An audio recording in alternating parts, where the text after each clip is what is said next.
اہل سنت کی معتبر کتاب امام احمد بن حنبل حدیث نمبر 17321 لکھا ہے کہ معاویہ نے مولا حسن علیہ السلام کی شہادت پر انا للہ و انا الیہ راجعون پڑھنے سے منع فرمایا۔ معاویہ کے چمچے نے تو نعوذ باللہ ایک بہت بڑا جملہ کہا کہ مولا حسن علیہ السلام تو آگ کے انگارہ تھا جس کو اللہ نے بجھا دیا۔ Wake up to reality. مسند احمد کی یہ روایت بھی ضعیف ہے۔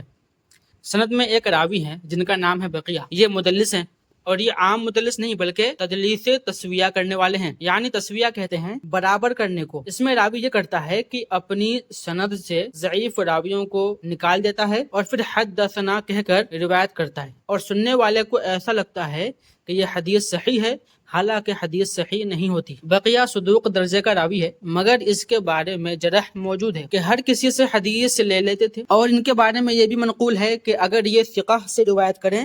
تو یہ ثقہ ہیں، اور اگر ضعیف سے روایت کریں تو یہ خود ضعیف ہیں، اور یہ بھی ہے کہ یہ اکثر ضعیف اور متروک راویوں سے روایت کرتے ہیں، اور اس کی حدیث لکھی تو جائے گی مگر حجت نہیں ہوگی۔ اب مسند احمد کی روایت میں یہ حدثنا